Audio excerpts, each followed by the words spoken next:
हम यहाँ पकड़ो। बहुत बड़ी दुश्मना है। इसलिए मैं कह रहा हूँ कि इस पाठ्यक्रम के और इसको बढ़ाया जा रहा है, हमारे लोग बढ़ा रहे हैं, हमारे लोग विचार कर रहे हैं, इससे आप लोग सावधान होना है। शूद्र की बात कर रहा था मैं कि अगर कुम्हार का लड़का, बढ़ई का लड़का, आपके सुतार का, चाहे बिल्डिंग का, मिस्त्री का, जितने लोग हैं, ये 6000 जो जातियाँ जो बनाया गया है ना, ब्राह्मणों ने बनाया है, ये सब कर्म करने वाले लोग हैं और एक बाप की औलाद है, इनको काम से बांटा गया है। अरे भाई आज में 6000 जातियाँ हो गई, हो सकता है 10,000 साल पहले, 5,000 साल पहले एक ही बाप के पैदा हुए होंगे, रही कहीं न कहीं तो हमारा नाता तो है ना। तो ये चीज़ें जो हमें और आपको समझना पड़ेगा कि हमको कर्म से बांटा गया है और हम पैदाइशी रिसर्चर रहे हैं। आज मैं रिसर्चर यूनिवर्सिटी कॉलेज खुल गया, पहले कुम्हार के लड़के के लिए बर्तन बनाने के लिए थोड़ा स्कूल थोड़े जाता था, जूता बनाने के लिए स्कूल थोड़े था। जितने कारीगर थे आप देख लीजिए, जा जाके बड़ी बड़ी बिल्डिंगों का जो टेक्नोलॉजी आप चकरा जाएंगे, आज नहीं बना पा रहे हैं। तो किसने बनाया? बाप से सीखते आए, ट्रांसफर होते आए। तो हमारे बाप दादा परदादा पैदाइशी रिसर्चर थे, इंजीनियर थे, टेक्नीशियन थे। आप किसी भी तरह से, किसी भी रूप में, हमें गर्व है कि हमारे बाप दादा परदादा ऐसे समाज में पैदा हुए हैं, ये हमें गर्व है। हमने किसी को सिर्फ दिया है, किसी से लिया नहीं है।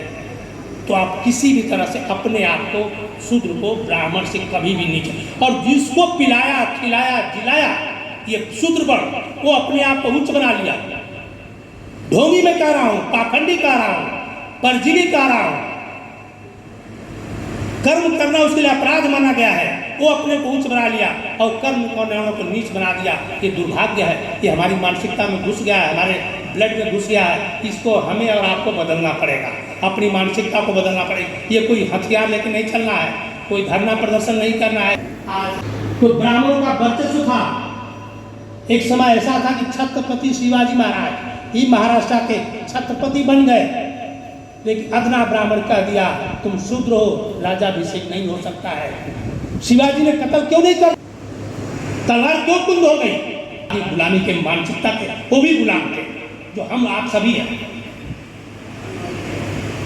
दूसरी चीज, स्वतंत्र भारत में राष्ट्रपति डॉक्टर राजेंद्र प्रसाद जब प्रथम राष्ट्रपति बनाए गए, ब्राह्मणों ने कह दिया तुम शूद्र हो, राष्ट्रपति नहीं बन सकते हो। नेहरू ने मध्यस्थता किया, क्या क्या मालूम है? पता है कितने लोगों को? कहा कि 101 ब्राह्मण, काशी के ब्राह्मणों का पैर धो और पानी पी जाओ, शुद्ध हो जाओ, राष्ट्रपति बन जाओ।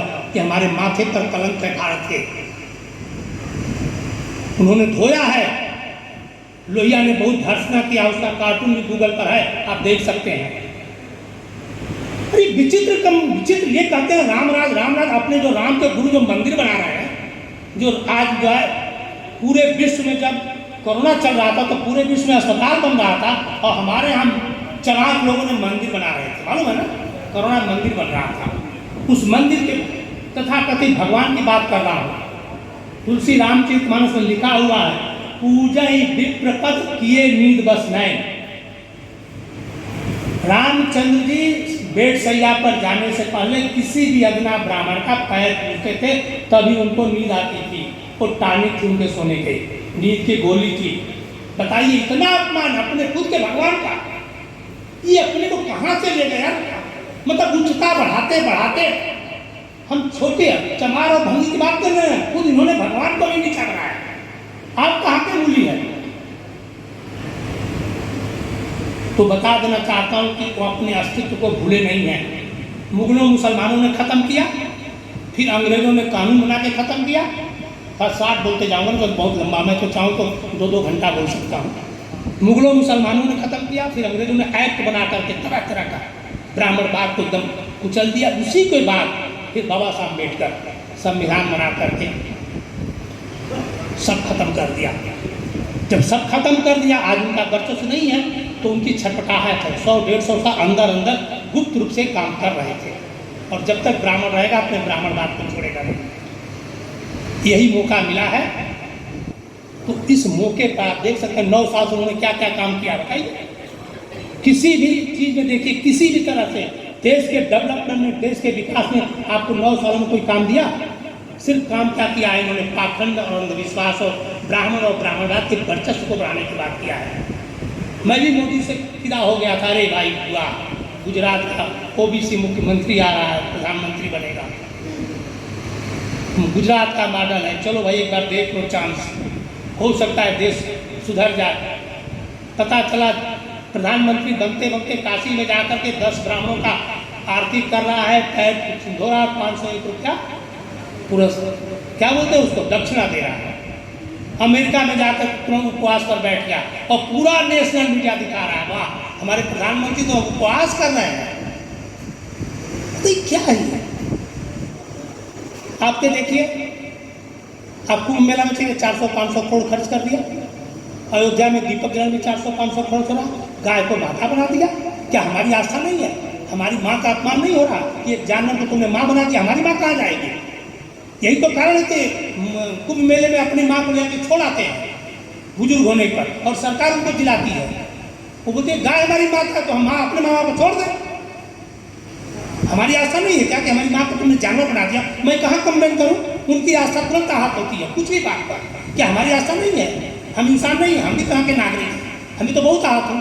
अरे हमारी माँ को जानवर के बराबर कर रहा है, नदी के बराबर कर रहा है, कहीं दुर्गा माई, शीतला माई, तुलसी माई, हर चीज पर माई बना दिया, हमारी माई कहाँ गई? विचित्र देश है यार।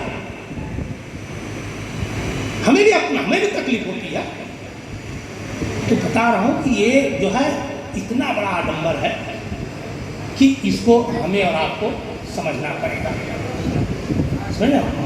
तो मैं ये कह रहा था कि जो ब्राह्मणों का जो वर्चस्व था, जब उनको मौका मिला है, तो आज जो उस ब्राह्मण और ब्राह्मणवाद के वर्चस्व को बढ़ाने के लिए अपने को फिर से लाने के लिए रात दिन मेहनत कर रहा है। उनका 10 साल 12 साल का लड़का इवेंडन जो रिटायर होने के बाद अधिकारी है, वो भी उनके जा करके काम कर रहा है, रिसर्च सेंटर में काम कर रहा है। सब लोग रात दिन लगे हुए हैं।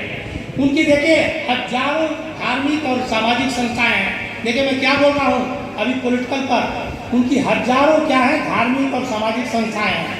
ये सत्यनारायण कथा हुआ, भागवत गीता हुआ, घर घर में जाके औरतों के साथ कुमकुम, ये सब उनके समझ एजेंट हैं।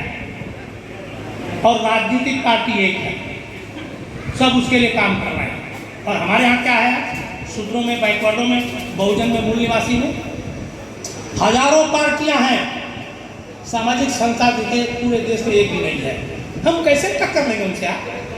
हम अपनी अपनी जात को छोटे कोई एक पूरी तक व्यवहार है। तो यादों में भी, पूरी में भी बर्ताव है, ग्वाल डरोर कोसी कमियां दुनिया भर का। जब हम लोग अपने में टुकड़े बटे रहेंगे, अपने को ऊंच बनाते रहेंगे, तो ब्राह्मण तो अब जात को बदल के वर्ण हो गया, क्षत्रिय जात को बदल के वर्ण हो गया, और वैश्य जो है भी बदल गया, और तीनों मिलकर सबड़ होकर के एकजुट हो गए। 15% आप एक वोट उनसे नहीं ले सकते।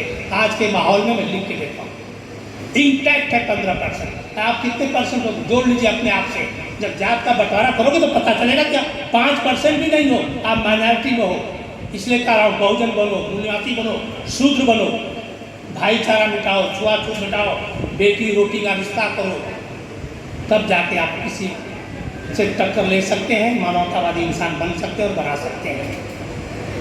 मैं सोचता हूँ काफ़ी समय हो गया है, हमें ऐसा लग रहा है कि लोग बहुत उत्सुकता से सुनना तो चाहते हैं, लेकिन काफ़ी समय हो गया है, खाना भी खाना है। तो मैं यही कह करके सभी को, हाँ एक चीज़ और बता देना चाहता हूँ। मैं जो गर्व से बहुत शूद्र है जो मिशन है, फिर 8 साल से चला रहा हूँ, इतना लेख लिखा हूँ। आप तभी आप हमको बुलाए हैं, हमारे लेख हैं, इंटरव्यू है, वीडियो है, और पूरे देश में हजारों लोग काम भी कर रहे हैं। इसे बड़ी अच्छी सफलता भी मिल रही है। हमने 4 किताबें लिखा है। लिखा किताब कुछ नहीं हो, तो हम लेख लिखते हैं, उसी का संग्रह कर दिया।